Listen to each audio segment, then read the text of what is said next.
ఓం విఘ్నేశ్వరాయ నమః. ఓం సమర్థ సద్గురు సాయినాథాయ నమః. శ్రీ సాయి లీలామృతం అధ్యాయం 4.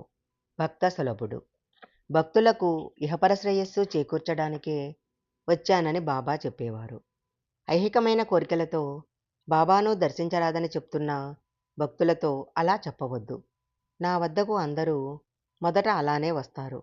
కష్టాలు కోరికలు తీరి జీవితంలో స్థాయి చిక్కాక నన్ననుసరించి సన్మార్గానికి వస్తారు అన్నారు.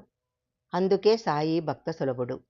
భక్తుల కెట్టి కఠోర నియమాలు పెట్టక దర్శన స్మరణలతో ప్రసన్నులవుతారు. రేగే అనే భక్తుడు హైకోర్టులో జడ్జిగా పనిచేశాడు. ఉపనయనమైనప్పటి నుంచి అతడు ఆసన ప్రాణాయామాలతో పాటు సూర్యుని బింబము మధ్యలో శ్రీమన్నారాయణుడున్నట్లు ధ్యానిస్తుండేవాడు. అతనికి 1910లో ఒకే రాత్రి 3 కలలొచ్చాయి. అతడు తన శరీరము నుండి విడిపడి ఎదుట శ్రీమన్నారాయణుని చూస్తున్నాడు.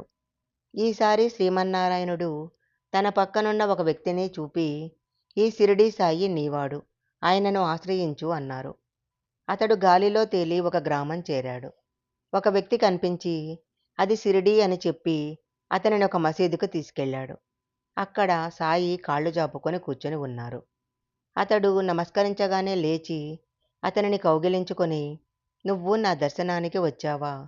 నేనే నీకు రుణపడ్డాను. నేనే నీ వద్దకు రావాలి అని అతనికి నమస్కరించారు. తరువాత కొంతకాలానికి అతడు షిరిడీ వెళ్ళి బాబాకు నమస్కరించగానే ఆయన, అరే, మనిషిని పూజించటమేమిటి అనే అతని సంశయంపై దెబ్బతీశారు. స్వప్నంలో లాగా తనను దగ్గర తీయలేదని నిరాశ చెంది మధ్యాహ్నం బాబా ఒక్కరే ఉన్నప్పుడు ఆయనను దర్శించాడు రేగి. ఆయన అతనిని కౌగిలించుకొని, నువ్వు నావాడివి, కొత్తవారి ఎదుట బిడ్డలను దగ్గరికి తీయను అన్నారు. అతని కల నిజమైంది. ఇష్టదైవము అతనికి సద్గురువును చూపాడు. అతని ఆనందానికి అవధులు లేవు. అతడు 1915లో శ్రీరామనవమికి ఒక మస్లిన్ గుడ్డ తీసుకుని షిరిడీ చేరాడు. సహజంగా బాబా భక్తులిచ్చే గుడ్డలు ప్రసాదంగా తిరిగి వారికే ఇచ్చేసేవారు. కానీ తానిచ్చే గుడ్డను వారే ఉంచుకోవాలని రేగే దాన్ని రహస్యంగా వారి ఆసనం కింద పెట్టాడు. బాబా అందరూ ఇచ్చిన గుడ్డలు తిరిగిచ్చివేసి లేచి నిలబడి ఆసనం దులిపివేయమన్నారు. అప్పుడు కనిపించిన ఆ మస్లీనునే తీసి కప్పుకొని, ఇది నాది, నేను కప్పుకుంటే బాగుండలేదు అని అతని కేసి చూసి నవ్వారు. అలాగే ఒక గురుపూర్ణిమ నాడు భక్తులందరూ బాబాకు మాలలు వేస్తున్నారు. తానేమీ తీసుకురాలేదని రేగే నొచ్చుకుంటుంటే బాబా తన మెడలోని మాలలన్నీ అతనికి చూపి, ఇవన్నీ నీకే అన్నారు.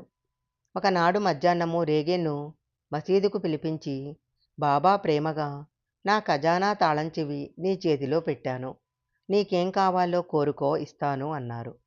రేగే వివేకంతో, అన్ని జన్మలలోనూ మీరు నాకు తోడుండాలి అన్నారు. అప్పుడాయన తప్పక ఉంటాను అని సంతోషంతో అతని వీపు తట్టారు. నాటి నుంచి అతనికెప్పుడూ బాబా తన దగ్గరున్నట్లే ఉండేది. అతని బిడ్డ చనిపోయినప్పుడు రేగే ఎదుట సాయి ప్రత్యక్షమై, నీకు నేను కావాలా, బిడ్డ కావాలా? బిడ్డ కావాలంటే బ్రతికిస్తాను, కానీ మనకెట్టి సంబంధము ఉండదు, నీకింకా బిడ్డలు కలుగుతారు అన్నారు. మాకు మీరే కావాలి అన్నారు రేగే.